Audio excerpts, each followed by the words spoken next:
सफ़ा नंबर 2 पढ़ने के बाद अब आप लोग आ जाएं सफ़ा नंबर 3 पर। सफ़ा नंबर 3 पर तो चलिए अब हम पढ़ते हैं आगे और देखते हैं सफ़ा नंबर 3 पर हमारे पास क्या है। ठीक है, और आप लोगों ने इसी तरह जैसे सफ़ा नंबर 2 पर ऊपर जमात का काम, तारीख़ और दिन लिखा था, इसी तरह आपने सफ़ा नंबर 3 पर भी सबसे पहले पेंसिल के साथ लिखना है। ठीक है, चलिए हम पढ़ते हैं।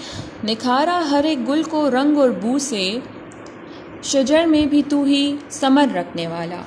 दिया नूर नन्हे से जुगनू को तूने, तू बर को हिजर में शरर रखने वाला।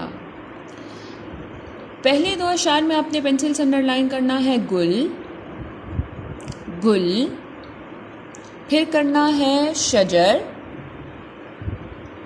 शजर, और शजर के बाद आपने करना है समर, समर। समर के बाद आपने नीचे वाले अशार में करना है नूर, नूर, बर को हिजर,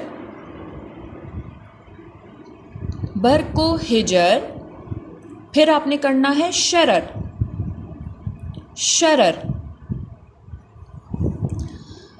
अंडरलाइन करने के बाद चलिए अब हम आगे पढ़ते हैं। ज़मी की तहों में खजीने हैं तेरे, तू ही सीप में भी गौहर रखने वाला।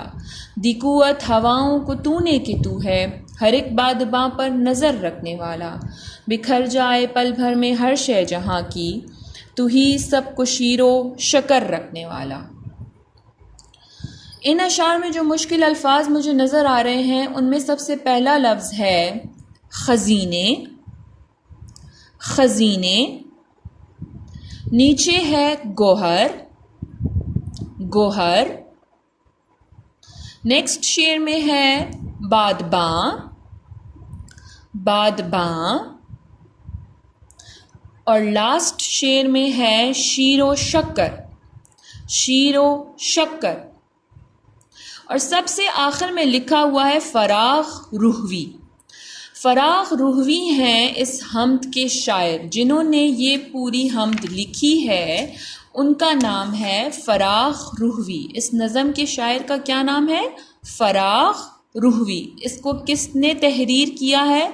फराख रूहवी।